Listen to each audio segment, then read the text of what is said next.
In the control tower of the Xerxes Deep Space Monitoring Station, alarm klaxons howled to life for the first time in 3 centuries. Overseer Keeler Thrin, a tenured officer of the Virex Coalition, dropped his nutrient pack and stared at the radar screen.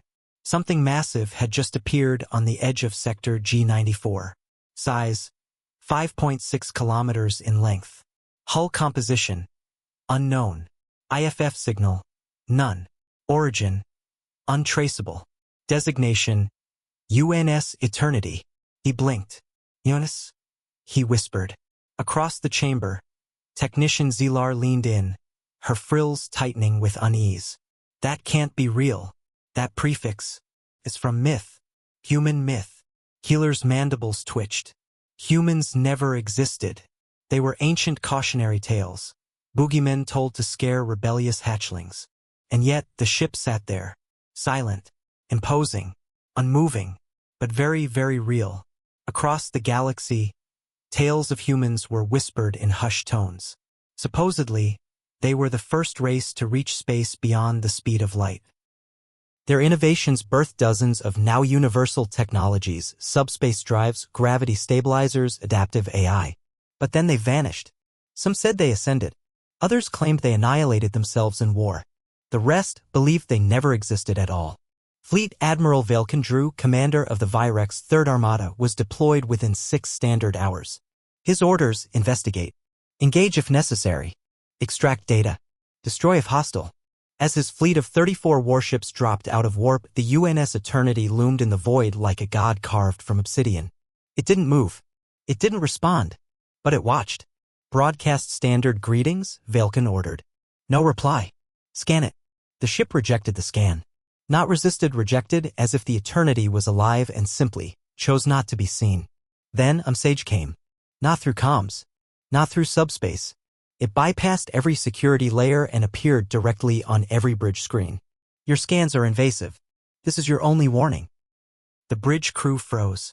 "This can't be human tech," Velkin murmured. "It's too advanced. Even our black projects can't do that." Then the Eternity moved. Not turned. Not accelerated. It simply was in another place, as if distance itself obeyed its will. It now hovered just 2 kilometers from the Virex flagship. Their shields didn't even flicker. The dreadnought's hull shimmered like liquid metal, ancient but flawless. Its emblem, an Earth globe wrapped in a laurel, backed by 3 stars, glowed faintly. Suddenly, a figure materialized on the bridge. Tall, humanoid, clad in matte black armor with an old Earth flag on the shoulder. The visor of the helmet glowed deep blue. "I am Commander Aaron Vale," the figure said. "You have trespassed into quarantined human territory." Admiral Velkin's voice cracked. "Impossible. You're extinct." The visor retracted. A face. Human. Pale skin, gray eyes, no aging implants. The voice held weight, not arrogance, but certainty. "Extinct?" "No," Aaron said. "We left. We observed. We warned. You didn't listen. Now we've returned." Velkin tried to issue a command, but his neural implant froze. "Your kind has developed well," Aaron continued. "But you're reckless. You seed wars like pollen. You toy with planet crackers. You force lesser species into servitude." A new transmission came through the Eternity's AI. "The observation period is over. Judgment begins." In perfect synchronization, the 34 Virex warships fired everything they had. Beams, torpedoes, pulse waves. Nothing touched the Eternity. Instead, the space around it folded. Energy vanished like mist. And then the Virex fleet simply ceased to exist. Not destroyed. Not vaporized. Gone. Back at the Coalition Senate, panic erupted. "They were legends," the delegates screamed. "No," the Vern ambassador cried, trembling. "They were warnings." Across the stars, every ancient beacon, every forgotten satellite, every dormant relay began to activate, each etched with Earth's crest and a single line. "We are human. We remember everything." On the bridge of the UNS Eternity, Commander Vale stared at a flickering star map.